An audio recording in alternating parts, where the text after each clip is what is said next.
कहानी की शुरुआत में हम ड्रासा नाम की एक शार्प शूटर को देखते हैं जो पिछले कई घंटों से एक टनल में छुपी हुई है। दरअसल वह यहाँ अपने शिकार का इंतजार कर रही होती है। ड्रासा को पास के एयरपोर्ट पर एक गवर्नमेंट अफसर को मारने का टास्क दिया गया था। कुछ ही देर बाद रनवे पर एक प्लेन लैंड करता है। ड्रासा को जैसे ही अपना शिकार नजर आया उसने उसे कई किलोमीटर दूर से एक ही शॉट में खत्म कर दिया। ड्रासा अपना ये काम इतनी बारीकी से अंजाम देती है कि वहाँ पर मौजूद गार्ड्स को पता ही नहीं चलता कि गोली किसने और कहाँ से चलाई। मिशन कंप्लीट करने के बाद ड्रासा अपनी माँ की कब्र पर जाती है जहाँ उसका फादर पहले से ही मौजूद होता है। यहाँ हमें ड्रासा के बारे में एक और बात मालूम होती है कि जब भी वह किसी को अपनी राइफल से मारती है तो उस बुलेट के कवर को अपने पास रख लेती है और फिर वह इन बुलेट कवर्स को अपने पिता को सौंप देती है। दरअसल ड्रासा एक कॉन्ट्रैक्ट किलर थी, यानी वह पैसों के लिए लोगों को मारा करती थी और अब तक कई लोगों को मार चुकी थी। इसे लोगों को मारना तो बिल्कुल अच्छा नहीं लगता था, लेकिन अब यह काम उसका पेशा बन चुका था। इसलिए ड्रासा उन बुलेट्स के कवर्स को अपने फादर को पकड़ा देती, जिससे उसका दुख थोड़ा कम हो जाता। ड्रासा अपने पिता को बताती है कि मुझे एक और नया प्रोजेक्ट मिला है जो पूरे 1 साल तक चलेगा। शायद इस दौरान मैं आपसे मिल नहीं पाऊंगी। जिस पर ड्रासा के फादर जवाब देते हैं, तुम हर साल आती हो और मुझे कुछ गोलियों के कवर पकड़ा देती हो, मगर अगले साल ऐसा नहीं होगा। मेरा कैंसर का लास्ट स्टेज चल रहा है, मेरे पास अब ज्यादा वक्त नहीं बचा और अगर आने वाले दिनों में मेरी मौत नहीं हुई तो मैं खुद 14 फरवरी वैलेंटाइंस डे पर अपनी जिंदगी खत्म कर लूंगा, क्योंकि अब मेरे पास जीने की कोई वजह नहीं है। तुम्हारी माँ भी मर चुकी है और तुम भी अपने काम के चलते साल में 1-2 बार मुझसे मिलने आती हो, इसलिए हो सकता है ये हमारी आखिरी मुलाकात हो। ये सुनकर ड्रासा की आंखें भर आती हैं। अब यहाँ सीन शिफ्ट होता है और हम देखते हैं इस कहानी के दूसरे लीड कैरेक्टर लेवाई को। लेवाई की जिंदगी बिल्कुल भी ठीक नहीं चल रही थी। उसे अक्सर भयानक सपने आते थे और नींद उसकी आंखों से कोसों दूर चली जाती थी। एक रात जब उसकी आंख बुरे सपने से खुलती है तो लेवाई अपने घर से बाहर निकलकर समुद्र के किनारे पर आता है। यहाँ उसे थोड़ा बेहतर महसूस होता है और वह अपनी डायरी में कुछ लिखने लगता है। तभी लेवाई को अचानक उसके फोन पर एक मैसेज आता है। उस मैसेज में उसे एक एड्रेस दिया गया होता है जहाँ उसे जल्द से जल्द पहुंचने का कहा गया होता है। लेवाई बिना वक्त गंवाए एक मिलिट्री बेस पर पहुंचता है और वहाँ उसकी मुलाकात होती है एक लेडी ऑफिसर से जिसका नाम बार्तो है। बातचीत के दौरान हमें पता चलता है कि लेवाई कोई आम इंसान नहीं बल्कि एक आर्मी ऑफिसर था, लेकिन अब वह रिटायर हो चुका है और सिर्फ इतना ही नहीं, वह एक डेडली स्नाइपर भी रह चुका है। वह अब तक 200 से भी ज्यादा लोगों को स्नाइपिंग से मार चुका है। बार्तो लेवाई से कहती है, मैं तुम्हें एक मिशन पर भेजना चाहती हूँ क्योंकि तुम एक बहुत ही अच्छे स्नाइपर हो और ये सिर्फ तुम ही कर सकते हो। लेकिन मिशन पर भेजने से पहले बार्तो लेवाई से एक बहुत ही जरूरी सवाल पूछती है, अगर तुम इस मिशन पर गए तो क्या तुम्हें याद करने वाला पीछे कोई है? ये बात सुनकर लेवाई को कुछ अजीब लगने लगता है, लेकिन फिर वह जवाब देता है, नहीं, मेरा इस दुनिया में अब कोई भी अपना नहीं है। ये सुनकर वो लेडी लेवाई से कहती है, तुम तैयारी कर लो, कुछ घंटे बाद तुम्हें उस मिशन पर भेजा जाएगा और वहाँ तुम्हें 1 साल के लिए रहना है। इसके बाद लेवाई को बेहोश कर दिया जाता है और जब उसकी आंख खुलती है तो वह अपने आप को एक एरोप्लेन में पाता है। लेवाई कुछ समझ नहीं पाता कि आखिर उसे कहाँ ले जाया जा रहा है और उसे किस तरह का मिशन सौंपा गया है। इसलिए लेवाई वहाँ पर मौजूद एक सोल्जर से पूछता है, मुझे कहाँ ले जाया जा रहा है? लेकिन वह सोल्जर लेवाई की इस बात का कोई जवाब नहीं देता, बस इतना कहता है, अपना आईडी और वॉच हमें दे दो, ये सब तुम्हें तब वापस मिलेगा जब तुम्हारा मिशन पूरा हो जाएगा। थोड़ी देर बाद वो सोल्जर उसे बताता है, अब तुम्हारा प्लेन से उतरने का वक्त आ चुका है। कुछ ही मिनटों में हम नो फ्लाइंग जोन एरिया में एंटर करने वाले हैं। यहाँ से आगे जाने की हमें परमिशन नहीं है। बस वह सिर्फ इतना बताता है कि नीचे उतरने के बाद तुम्हें अकेले 32 किलोमीटर नॉर्थ की तरफ पैदल जाना होगा, तब तुम अपनी मिशन वाली जगह पर पहुंच जाओगे। लेकिन लेवाई के दिमाग में अब भी एक ही बात चल रही थी। वो फिर से उस सोल्जर से पूछता है, आखिर हम जा कहाँ रहे हैं? इस पर सोल्जर जवाब देता है, मुझे इस सवाल का जवाब देने का परमिशन नहीं है। मेरी वर्दी में एक माइक्रोफोन लगा हुआ है। अगर मैंने तुम्हें इस जगह के बारे में बताया तो मुझे नौकरी से निकाला जा सकता है या फिर मारा भी जा सकता है। यह बात सुनकर लेवाई के गले में सांसें अटक जाती हैं। इसके बाद उसे एक पैराशूट दिया जाता है और प्लेन का दरवाजा खुलते ही लेवाई कूद जाता है और सेफली लैंडिंग करता है। लेकिन असली गेम तो अब शुरू होता है। 32 किलोमीटर की दूरी उसे पैदल तय करनी थी। लेवाई को पैदल चलते चलते 2 दिन बीत जाते हैं और 2 दिनों का लंबा सफर तय करने के बाद फाइनली वो उस जगह पर पहुंच जाता है। वो देखता है कि ये एक बहुत ही सुनसान इलाका है जहां इंसान तो दूर बल्कि उससे परिंदे भी नहीं दिखाई देते। तभी उसकी मुलाकात जेडी नाम के एक आदमी से होती है। जेडी 1 साल तक यहाँ मिशन पर था, अब उसकी ड्यूटी खत्म हो चुकी है, इसलिए अब लेवाई उसकी जगह संभालेगा। जेडी लेवाई को एक वॉच टावर की तरफ ले जाता है। टावर के टॉप पर पहुंचने के बाद लेवाई को अब भी समझ नहीं आ रहा था कि उसे यहाँ क्या काम करना है। यही सवाल जब वो जेडी से पूछता है तो जेडी जवाब देता है, यहाँ एक बहुत ही गहरी खाई है जिसे गॉर्ज नाम दिया गया है। ये एक बहुत ही मिस्टीरियस और गहरी खाई है जिसके बॉटम तक आज तक कोई भी नहीं पहुंच पाया। तुम्हारा काम बहुत ही सिंपल है, तुम्हें इस खाई की पहरेदारी करनी है। इसके बाद वो लेवाई को यहाँ के स्ट्रिक्ट रूल्स बताता है। वह कहता है, तुम यहाँ से बाहर महीने में 1 ही बार हेडक्वार्टर फोन कर सकते हो, चाहे कुछ भी हो जाए,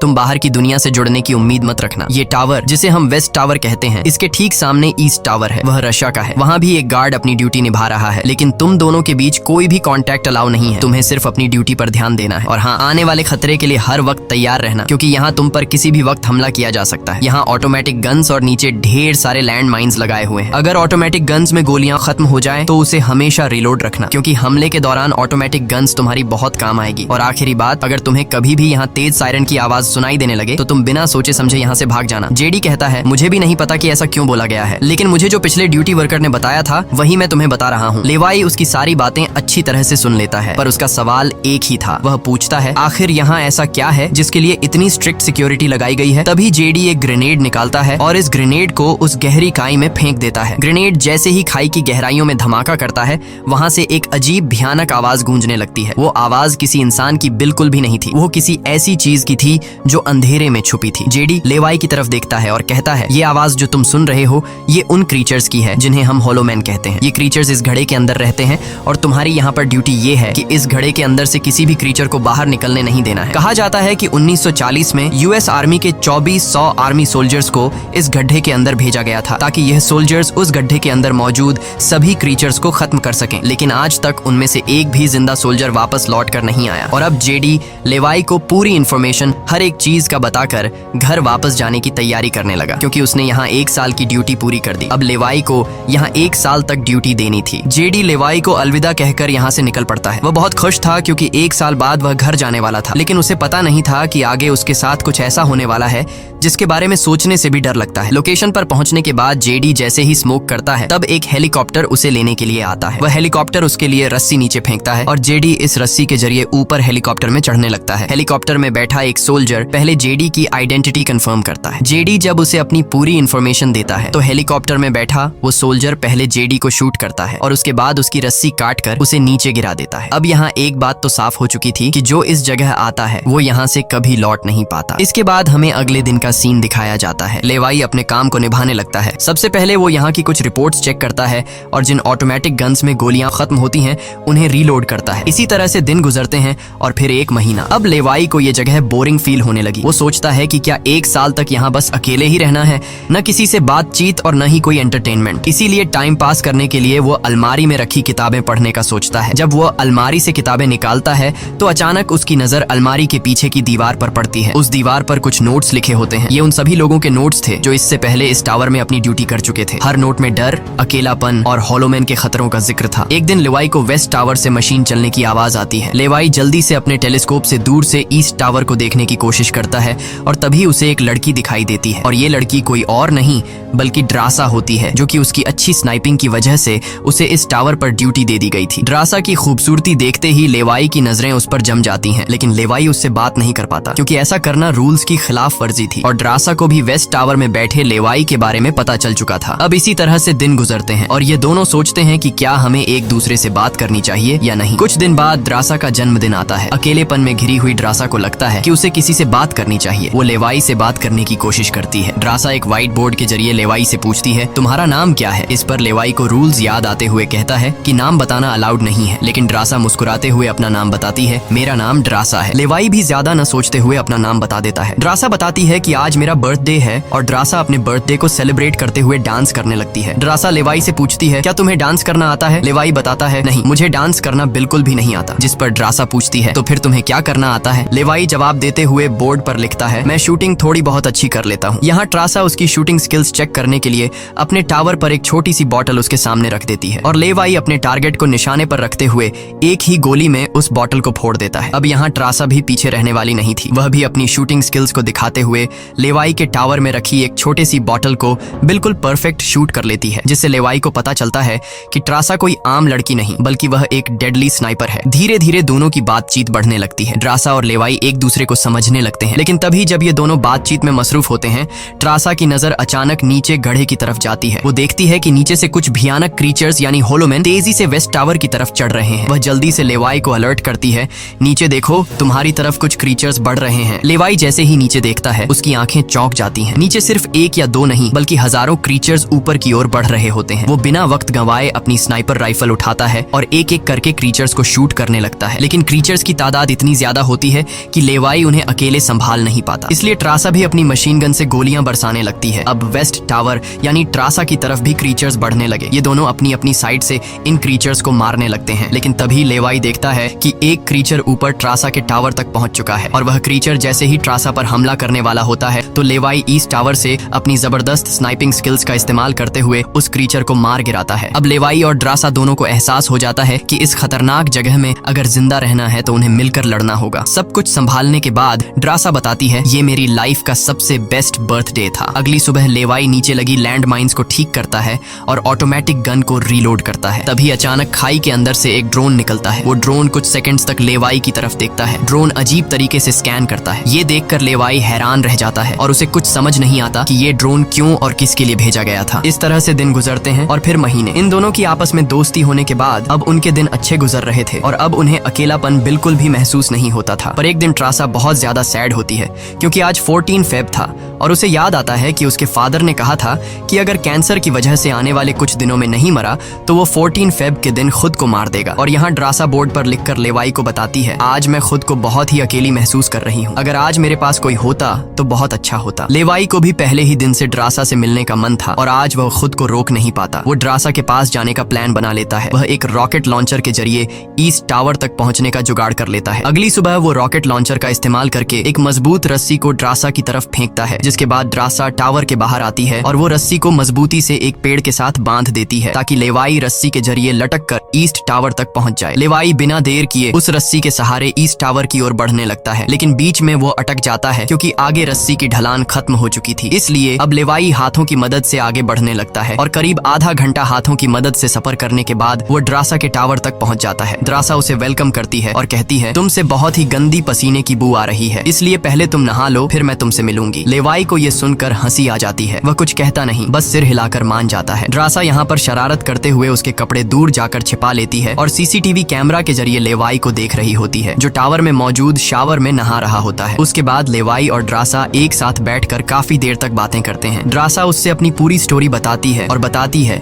कि अब इस दुनिया में मेरा कोई नहीं रहा, सिर्फ मेरे फादर जिंदा बचे थे, पर कल के दिन उसने भी खुद को मार दिया होगा। यहाँ लेवाई भी ड्रासा को रात में आने वाले भयानक सपने और अपने उन दिनों के किस्से सुनाता है जब वो यूएस आर्मी में था। इस तरह से बातें करते करते रात हो जाती है। ड्रासा यहाँ एक सॉफ्ट म्यूजिक लगा लेती है। ये दोनों म्यूजिक की धुन पर डांस करने लगते हैं। इसी डांस के दौरान वो एक दूसरे के करीब आने लगते हैं और उनके बीच रोमांस होने लगता है। कुछ देर बाद लेवाई ड्रासा की तरफ देखकर एक मुस्कान के साथ कहता है, मैंने तुम्हारे लिए एक शायरी लिखी है, जब हम यहाँ से निकलेंगे तभी मैं तुम्हें वो शायरी दूंगा। अगले दिन लेवाई को वापस अपने वेस्ट टावर लौटना था। वह ड्रासा को अलविदा कहता है और रस्सी के सहारे वेस्ट टावर की तरफ चलना शुरू कर देता है। ड्रासा भी उसे जाते हुए देखती रहती है, लेकिन तभी हम देखते हैं कि कुछ क्रीचर्स ऊपर टावर की तरफ बढ़ रहे हैं, जिनमें से एक क्रीचर वहां लगे लैंड माइन से टकरा जाता है और एक जोरदार धमाका होता है। लैंड माइन के फटने से जो उसके लोहे के पार्ट्स हवा में उड़ जाते हैं, उनमें से एक पार्ट रस्सी से टकरा जाता है, जिससे रस्सी टूट जाती है और वह तेजी से उस खाई में गिर जाता है। लेवाई को गिरते देखकर ड्रासा बिना सोचे समझे अपना पैराशूट उठाकर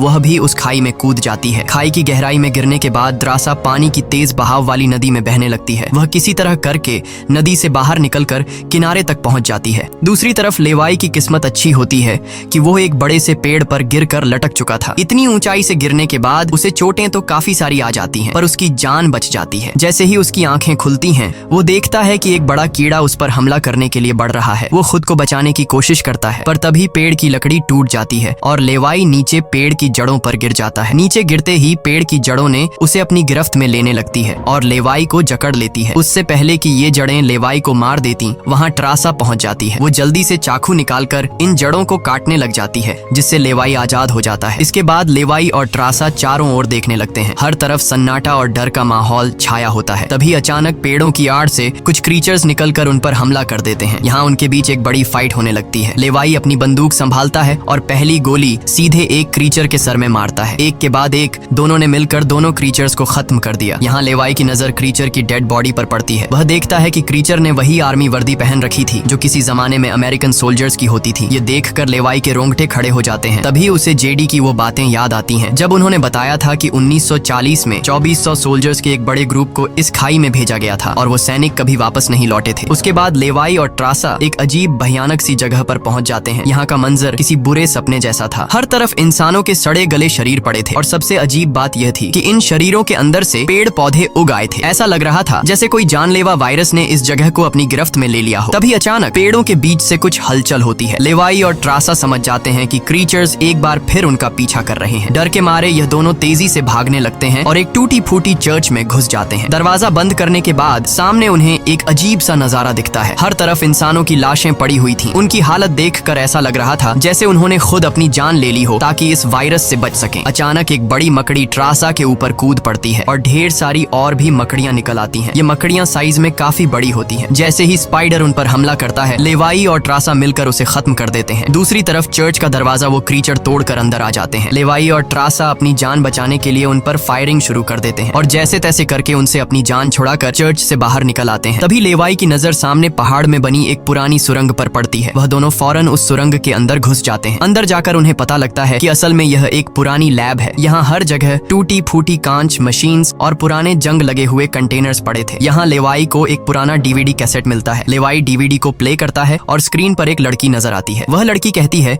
कि हम लोग यहाँ एक सीक्रेट केमिकल मिसाइल प्रोजेक्ट पर काम कर रहे थे। हमारे साथ सैकड़ों साइंटिस्ट थे, पर एक दिन यहाँ भूकंप आया। भूकंप के तेज झटके से मिसाइल की केमिकल लीक हो गई। जहरीला केमिकल हवा में मिलने लगा। कुछ ही घंटों में लोग वायरस से इन्फेक्ट होने लगे। वह लड़की अपना पेट दिखाते हुए बताती है कि मैं भी इन्फेक्टेड हूँ। हालांकि हमने मिलिट्री को सब कुछ बताया। हमने उनसे कहा कि इस पूरे इलाके को बॉम्बिंग करके तबाह कर दिया जाए ताकि इन्फेक्शन और फैल न सके, लेकिन उन्होंने हमारी बात नहीं सुनी। इस वीडियो को देखने के बाद लेवाई को वहाँ एक नए जमाने का कंप्यूटर मिलता है। लेवाई को समझ नहीं आता कि इस जगह में आज के दौर का कंप्यूटर कैसे रखा गया है। लेवाई उसे ऑन करता है और उसमें मौजूद जानकारी को देखकर एकदम सुन रह जाता है। उसे डार्क लेक नाम की एक कंपनी के बारे में पता चलता है जो पैरामिलिट्री बनाने का काम करती है। ये कंपनी यहाँ से इन्फेक्टेड लोगों के सैंपल्स इकट्ठा करके अपने कंट्री के सोल्जर्स को सुपर सोल्जर्स में कन्वर्ट करने के लिए उन पर एक्सपेरिमेंट करती है। यही वजह है कि कोई भी देश इस जगह को मिटाना नहीं चाहता। इसके अलावा लेवाई को यह भी पता चलता है कि यह जो खाई है यहाँ पर एक बहुत ही बड़ा मिसाइल है जिसकी एक्टिवेशन पर जब वो फटेगा तो 4.2 किलोमीटर की लंबाई में सब कुछ मिटा देगा। लेवाई और ट्रासा ये सारा राज समझ जाते हैं। उन्हें पता चल जाता है कि जिस लेडी बार्तो ने उन्हें यहाँ भेजा था वही इस जगह की ओनर है और वो इस जगह का गलत इस्तेमाल कर रही है। और इस जगह को सीक्रेट रखने के लिए लेडी बार्तो हमेशा ऐसे इंसान को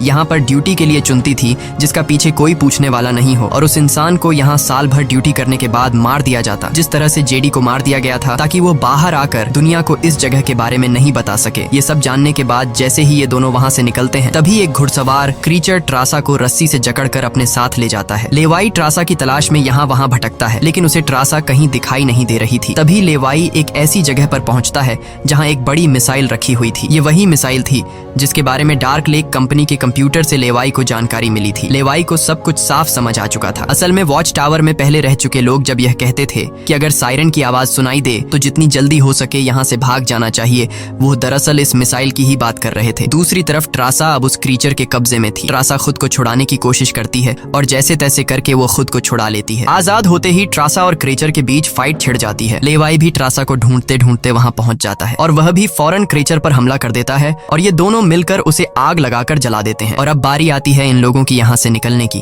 मगर आगे का रास्ता और भी ज्यादा मुश्किल था। जैसे ही लेवाई और ट्रासा आगे बढ़ते हैं सामने एक खतरनाक इलाका आता है जहाँ से निकलना एक बहुत ही बड़ा चैलेंज था। यहाँ इंसान और पौधे आपस में पूरी तरह से जुड़े हुए थे, जैसे कि वह किसी खतरनाक एक्सपेरिमेंट का नतीजा हो। खैर, ये लोग हर कदम को संभाल कर रखते हुए आगे बढ़ते हैं कि तभी ट्रासा का पैर फिसल जाता है जिससे ये पौधे एक्टिवेट हो जाते हैं। वो ट्रासा को जकड़ लेते हैं लेकिन यहाँ लेवाई हिम्मत दिखाते हुए आगे बढ़ता है और अपनी पूरी ताकत से ट्रासा को छुड़ा लेता है। वह बॉम्ब का इस्तेमाल करके वहाँ के पूरे प्लांट सिस्टम को उड़ा देता है। लेवाई ट्रासा को लेकर वहाँ से बाहर निकल आता है। थोड़ा सा आगे चलने के बाद उन्हें एक गैराज नजर आता है जहाँ पर एक गाड़ी खड़ी होती है। ये दोनों जल्दी से उस गाड़ी में बैठ जाते हैं और उस जगह से निकलने की कोशिश करने लगते हैं। आखिरकार कुछ दूरी तय करने के बाद उन्हें एक रस्सी नजर आती है जो ऊपर वॉच टावर तक जाती थी, लेकिन अब वो क्रीचर्स भी उनका पीछा करते हुए वहां तक पहुंच चुके थे। अब यहाँ रस्सी को हाथों से पकड़कर ये लोग अगर ऊपर चढ़ते तो ये क्रीचर्स इन्हें मार देते। इसलिए लेवाई समझदारी से काम लेते हुए जीप को रस्सी से बांधकर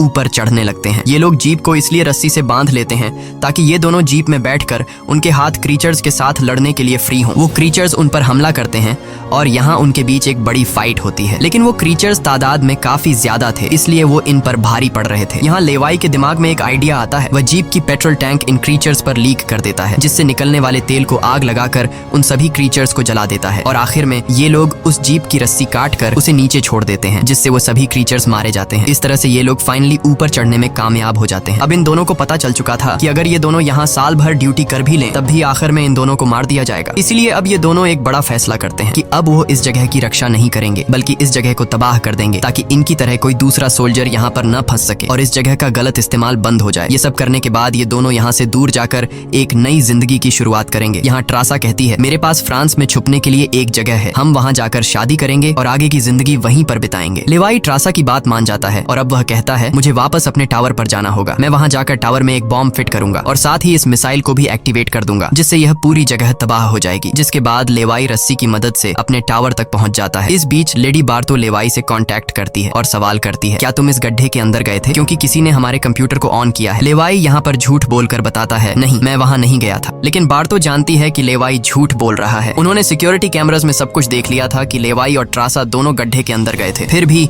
वो अपनी बात को आगे बढ़ाते हुए कहती है, अगर तुम नहीं गए तो फिर जाहिर सी बात है कि यह सारा काम उस वेस्ट टावर वाले गार्ड का है। तुम एक काम करो कि उस वेस्ट टावर वाले इंसान यानी ट्रासा को मार दो क्योंकि उसने रूल तोड़ा है। यहाँ लेवाई हाँ तो बोल देता है, लेकिन बार्तो को पता चल चुका था कि यह उसे नहीं मारेगा और वह समझ चुकी थी कि ये दोनों अब यहाँ से भागने वाले हैं और बाहर जाकर दुनिया को इस जगह के बारे में बता देंगे। इसीलिए वह खुद हेलीकॉप्टर में यहाँ पहुँचती है। लेकिन बार्तो के पहुँचने से पहले ये दोनों अपनी पूरी तैयारी कर चुके थे। लेवाई टावर से काफी दूर जाकर अपनी लाइफ का सबसे लंबा शॉट लेता है और सीधा उस टावर पर गोली मारता है जो सीधा नीचे मिसाइल से कनेक्ट था, जिससे एक तेज सायरन बजने लगता है। अब उनके पास टाइम कम था। ये दोनों तेजी से भागने लगते हैं क्योंकि जब मिसाइल फटेगी तो वह 4.2 किलोमीटर के एरिया को तबाह कर देगी। लेवाई और ट्रासा दोनों पूरी ताकत से जंगल की ओर भागने लगते हैं। ट्रासा अपनी जान बचाते हुए उस जगह से काफी दूर निकल जाती है, लेकिन लेवाई के पैर में चोट आई थी जिससे वह तेज नहीं भाग सकता था। दूसरी तरफ बार्तो को भी यह समझ आ चुका था कि जल्द ही मिसाइल ब्लास्ट होने वाला है। ठीक इसी वक्त मिसाइल एक्टिवेट हो जाती है और एक बहुत ही बड़ा धमाका होता है जिससे पूरी खाई तबाह होने लगती है। ये ब्लास्ट इतना भयानक था कि उसके लपटने और झटके दूर तक फैल गए, जिसमें बार्तो का हेलीकॉप्टर भी उस धमाके की चपेट में आ जाता है और वह वहीं मारी जाती है। ट्रासा ने तो 4.2 किलोमीटर का फासला तय कर लिया था, लेकिन लेवाई उस धमाके की लपेट में आ जाता है और धमाके से आने वाली तेज हवा उसे पानी में गिरा देती है। दूसरी तरफ खाई में सभी क्रीचर्स मारे जाते हैं। अब सिर्फ ट्रासा उस धमाके में जिंदा बच गई थी और वह एक ऊंची जगह पर खड़ी होकर लेवाई का इंतजार करने लगी। इंतजार करते करते रात हो जाती है, लेकिन लेवाई का कोई अता पता नहीं चलता। वो समझ जाती है कि अब लेवाई जिंदा नहीं रहा, जिसके बाद कहानी यहाँ से कुछ महीने आगे शिफ्ट होती है। ट्रासा लेवाई की लिखी हुई कविता को पढ़ती है। हर एक शब्द में उसे लेवाई की यादें महसूस होती हैं। आंखों में आंसू लिए वो अपने दिल को संभालने की कोशिश करती है। अब ट्रासा एक नई जिंदगी की शुरुआत करते हुए फ्रांस के एक होटल में वेट्रेस की जॉब करने लगती है। लेकिन फिर अचानक एक दिन ट्रासा के सामने लेवाई आकर खड़ा हो जाता है। वह जिंदा था। लेवाई को देखकर ट्रासा की आंखें खुली की खुली रह जाती हैं। वह खुशी के मारे दौड़कर लेवाई को गले लगाती है और इसी के साथ यह कहानी खत्म हो जाती है। अगर वीडियो आपको अच्छी लगी हो तो हमारे चैनल को सब्सक्राइब और वीडियो को लाइक जरूर कीजिएगा।